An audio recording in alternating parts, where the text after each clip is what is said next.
बिस्मिल्लाहिर्रहमानिर्रहीम। अस्सलाम वालेकुम। कैसे हैं आप सब? उम्मीद है कि आप सब ठीक होंगे, खुशबाश होंगे, घरों में आबाद होंगे। और आज की जो मेरी वीडियो है वो उन स्टूडेंट्स के लिए है जो कह रहे थे कि एम.ए. उर्दू सप्लीमेंट्री के इम्तिहान बुक तनकीद के लिए गेस्ट पेपर जो है वो अपलोड कर दें।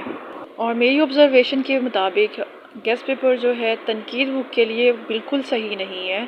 और आप में से बहुत से स्टूडेंट्स ऐसे भी होंगे जिनका ये लास्ट चांस होगा, क्योंकि फिर मैंने ऐसे स्टूडेंट्स भी देखे हैं कहने के बावजूद भी कि आप दूसरे क्वेश्चंस को भी देखेंगे, लेकिन वो सिर्फ गेस्ट पेपर ही तैयार करते हैं। और इसके अलावा एक चीज़ और आ जाती है कि तनकीद का पेपर हर साल चेंज होके आता है, हर दफ़ा चेंज होता है। और मैं आपको ये कहूँगी कि ऑलरेडी जो मैंने गेस्ट पेपर दिए हुए हैं वो आप तैयार कर लें, ठीक है। और उसके साथ आपने जाना है सबसे पहले चैनल की प्लेलिस्ट में जाके बुक तनकीद की जो प्लेलिस्ट है उसको आप जो जो क्वेश्चंस करवाए गए हैं उनको आप तैयार कर लें। उन वीडियोस को या उस प्लेलिस्ट को आपने देखना कैसे है, स्पीड को तेज़ करते हुए वीडियोस की, ताकि आपको अगर मैं उसमें स्लो रीड कर रही हूँ तो आपको उस चीज़ से बोर ना हो, दूसरा आपका टाइम वेस्ट नहीं हो। क्योंकि आप जानते हैं आपकी रिक्वेस्ट पे वीडियोस जब बन रही होती हैं, मैं उसके लिए तैयार हूँ या नहीं हूँ, मैंने वो वीडियोस आपके लिए रेडी कर देनी होती हैं। मटेरियल आपको प्रोवाइड करना मेरा मकसद होता था। जब एक दफ़ा आपने बुक से रीड कर लिया होगा, एक दफ़ा वीडियो को गौर से सुन लिया होगा, तो आप कंपैरिजन कर पाएंगे कि किस में ज़्यादा अच्छा लिखा हुआ है।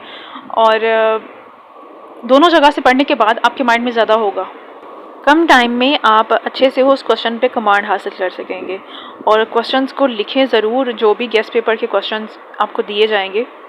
और हर टॉपिक और हर क्वेश्चन को आप इस तरह रीड करके जाएं कि अगर आपको वो क्वेश्चन वहाँ पे आ जाए तो आप उसके बारे में कुछ ना कुछ लिख सकें। ये नहीं कि वहाँ पे आप कंफ्यूज हो जाएं और आपको कुछ आता नहीं हो। और पुराना गेस्ट पेपर वो जो आपने तैयार करना है वो मैं आपको डिस्क्रिप्शन में दे दूँगी, और प्लेलिस्ट का लिंक भी आपको मैं डिस्क्रिप्शन में दे दूँगी, जो कि आपने स्पीड को बढ़ाते हुए उसको देख लेना है। कोई भी यूट्यूबर आपको ये नहीं कहेगा कि उनकी जो वीडियोज़ है वो स्किप करके देखी जाए या फिर स्पीड बढ़ा के देखी जाए। मैं आपको इसलिए कह रही हूँ क्योंकि मैं काम आपके लिए कर रही हूँ, और आपका उस क्वेश्चन को पढ़ना या सुनना बहुत ज़रूरी है। अगर कोई क्वेश्चन 30 मिनट का है तो वो आप 15 मिनट में देख सकते हैं, और अगर कोई क्वेश्चन 15 मिनट का है तो आप 7 मिनट में देख सकते हैं। इस तरह आप कम टाइम में अपने सारे क्वेश्चंस को सुन सकेंगे और उनके बारे में आप लिख सकेंगे। यूट्यूब पे जब कोई भी वीडियो आपके पास प्ले होती है तो उसके ऊपर 3 डॉट्स आते हैं। 3 डॉट्स वगैरह जब आप क्लिक करते हैं तो आपके पास और ऑप्शंस ओपन होते हैं। उनमें से एक ऑप्शन स्पीड का भी है, जिससे आप स्पीड को कम या ज़्यादा कर सकते हैं। और इसके अलावा अगर आपको कोई क्वेश्चन नहीं मिल रहा है, वीडियोस की नहीं अवेलेबल हो रही है, आपके सामने पास शो नहीं हो रही है, तो आप कमेंट करेंगे तो मैं आपको उसका लिंक दे दूँगी। अदरवाइज़ मैं आपको गेस्ट पेपर का और प्लेलिस्ट का लिंक दे देती हूँ।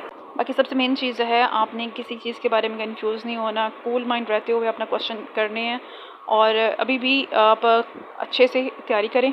फिर से मैं याद करवा रही हूँ कि जो गेस्ट पेपर के क्वेश्चंस होंगे उनको आपने याद करके लिखना है। बाकी क्वेश्चंस जो हैं वो आप सिर्फ याद कर लें।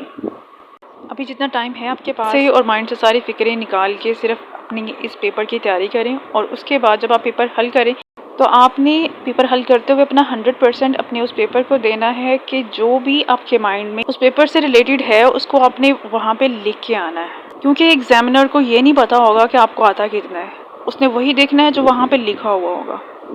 मेरी इस लास्ट बात को आप ज़रूर माइंड में रखिएगा क्वेश्चन हल करते हुए और अभी भी। और अपना बहुत ख्याल रखिएगा, दुआ में याद रखिएगा। फ़ी अमानिल्लाह।